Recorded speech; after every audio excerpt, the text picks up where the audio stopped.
કેમ છો વિદ્યાર્થી મિત્રો? જ્ઞાન સેવા ચેનલમાં હું અજય લીંબડિયા આપ સર્વ વિદ્યાર્થી મિત્રોનું હાર્દિક સ્વાગત કરું છું. આપણે સ્વાધ્યાય 9.2 માં દાખલા નંબર 7 પહોંચ્યા છીએ. તો દાખલા નંબર 1 થી 6 આપણે જોઈ ગયા છીએ. ચાલો હવે દાખલા નંબર 7 જોવાના છીએ.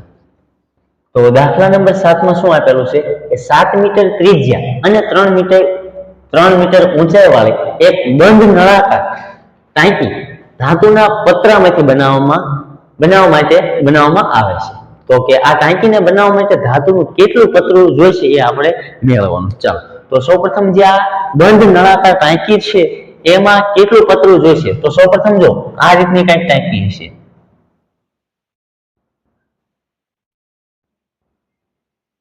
ચાલો આ રીતની કંઈક ટાંકી હશે.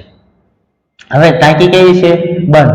તો સૌપ્રથમ જો આનું સૂત્ર શું થશે કે બંધ નળાકાર ટાંકીનું ક્ષેત્રફળ અથવા નળાકારનું કુલ પૃષ્ઠફળ એનું સૂત્ર પણ આ રીતનું કંઈક થશે કે નળાકારનું કુલ પૃષ્ઠફળ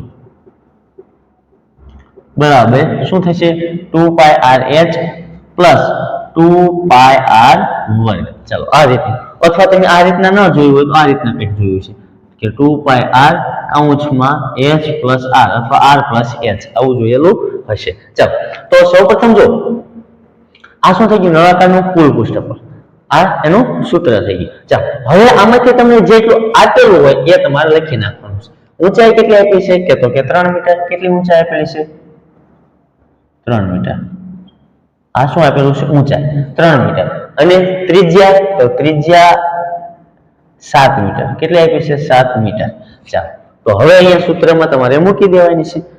ચાલો તો અહીંયા લખી નાખવાનું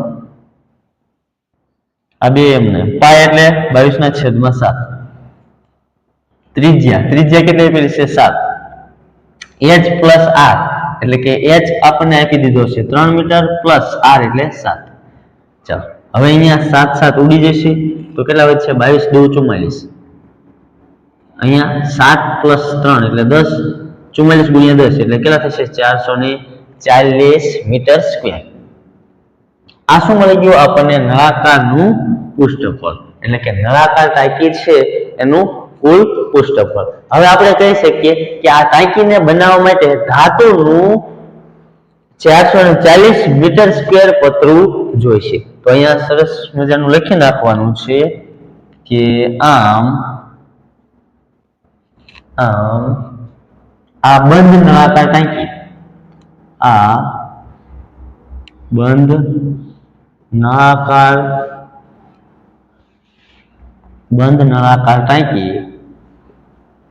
ટાંકી ને બનાવવા માટે 440 મીટર સ્ક્વેર ધાતુનું પતરું જોઈશે. ચાલો રેડી.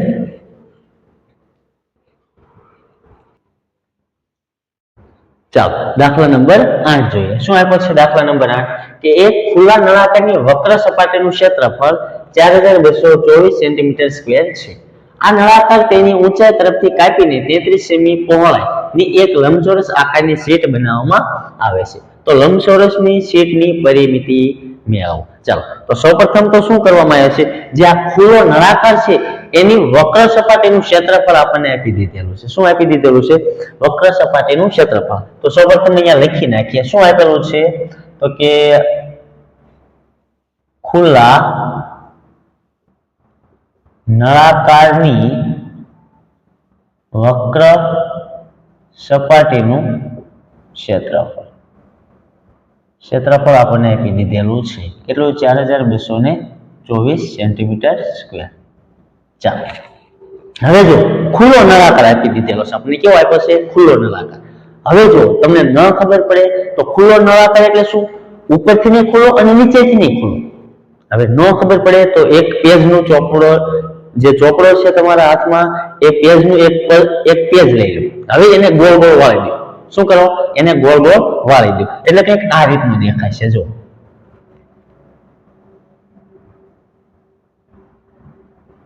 આ રીતનું કંઈક દેખાશે. આ ખુલ્લો નળાકાર, હો, બંધ નથી. આ રીતનું કંઈક દેખાશે. હવે જો પાછું હતું એમ એમ કરી નાખો. શું કરવાનું છે? એને હતું જેમ હતું પેલા એમ એમ કરી નાખો એટલે કંઈક આ રીતનું થઈ જશે પાછું. ચાલો, આ રીતનું કંઈક થઈ જશે. તો હવે જો જે આ ખુલ્લો નળાકાર છે એની વક્ર સપાટીનું ક્ષેત્રફળ આપી દીધેલું, એટલે કે આ જે લંબચોરસ છે એની શીટનું ક્ષેત્રફળ આ છે. શું છે કે જે લંબચોરસની શીટ તમારા હાથમાં, જે લંબચોરસ એક કાગળ છે એનું ક્ષેત્રફળ તમારે એટલું છે. હવે તમને પહોળાઈ પણ આપી દીધેલી છે 33 સેમી. તો હવે તમારે લંબાઈ મેળવવાની છે. તો ચાલો, તો સૌપ્રથમ મેળવી નાખીએ કે ધારો કે શું, ધારો કે તે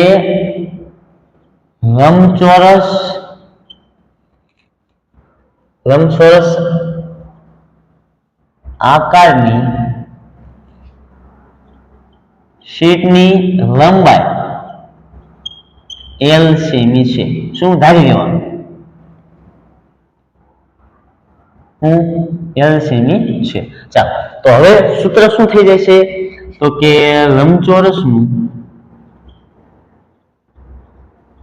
લંબચોરસનું ક્ષેત્રફળ બરાબર શું થશે? તો કે લંબાઈ ગુણ્યા પહોળાઈ. આવું થઈ જશે. કારણ કે જે લંબચોરસનું ક્ષેત્રફળ છે એ જ શું છે?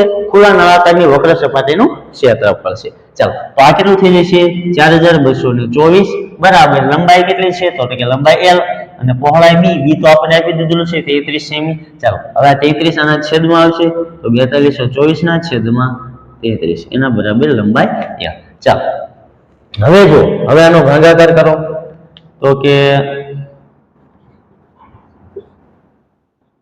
4224. ચાલો, તો 33 એકા 33 થશે, તો 33 એકા 33, 12 9 અને 0 ઉપરથી ઉતારે 2. 33 દુ 66, 33 તેરી 99, તો 33 દુ 66 થશે. અહીંયા 8 અને અહીંયા 10, 6 2 ઉપરથી ઉતાર્યા 4. ચાલો, હવે 30 પંચા 150 એટલે 33 નવા કે 33 અઠા કરો એટલે 8, 8 તેરી 24 વિદ્યા 2, 3 અઠા 24 પછી 26. એટલે જો 33 અઠા કરશો ને 33 અઠા તો 266 થશે. ચાલો, 0 0 શું મળી ગઈ? એની લંબાઈ L બરાબર 128 સેમી. ચાલો, આ આપણને લંબાઈ મળી ગઈ. ચાલો, હવે જો આ ભાગાકાર 33 નો ઘડિયો કદાચ ન આવતો તો કઈ રીતના વિચારવાનું છે? જો 33 એકા 33, 33 દુ એટલે ડબલ કરો તો કેટલા થશે? 66 થશે. એમાં 33 ઉમેરો તો 99 થઈ જશે. એટલે 33 દુ કેટલા થશે? 66. હવે બાદબાકી કરશો તો 26 છે, ઉપરથી 4 ઉતારી લેવાના. ચાલો, હવે તમને એમ થાય કે હવે ઘડિયો આવડતો નથી, અહીં 30 માની લ્યો. શું માની લ્યો? 30. તો 30 પંચા, હવે 3 પંચા કેટલા થાય? 15 ને પાછળ એક 0 ઉમેરી દો, કેટલા થશે? 150 થશે. તો હવે 150 દુ ડબલ કરી નાખો 300, 150 દુ 300 એમ. એટલે કે તમે એને 10 કરી નાખશો તો કેટલા થશે? 300 થશે. 150 ગુણ્યા 10 એટલે 15 દાન 150 થશે. તો હવે આને છે નજીક લાવ, એને 8 અથવા 7 6 9 આસપાસ મૂકી દો એટલે આ જે જવાબ આવી જશે. કારણ કે અહીંયા અપૂર્ણાંકમાં કે પોઈન્ટમાં લગભગ તો નહીં જ આવતી હોય. ચાલો, તો હવે શું કરી નાખવાનું છે? આ તમને શું મળી ગયું? એની લંબાઈ મળી ગઈ. હવે તો પરિમિતિનું સૂત્ર તો તમને આવડતું હશે. ચાલો, તો કે તેથી લંબચોરસની પરિમિતિ બરાબર 2 લંબાઈ પ્લસ પહોળાઈ. ચાલો, આ બે એમને લંબાઈ કેટલી છે? તો કે લંબાઈ આપણે મેળવી 128 પ્લસ પહોળાઈ કેટલી હતી? તો કે 33.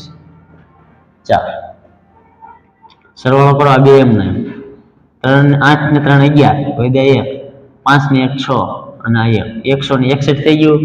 તો 6 દુ 2 એકા 2, 2 6 12 નો બગડો વધ્યા 1, 2 એકા 2 ને 1 3, તો કેટલા થશે? 322 સેમી. આ શું મળી ગયું આપણને? પરિમિતિ મળી ગઈ. શું મળી ગઈ? પરિમિતિ 322 સેમી. તો લંબચોરસ શીટની પરિમિતિ કેટલી થશે? કે આમ લંબચોરસ શીટની પરિમિતિ 322 સેમી છે. ચાલો રેડી.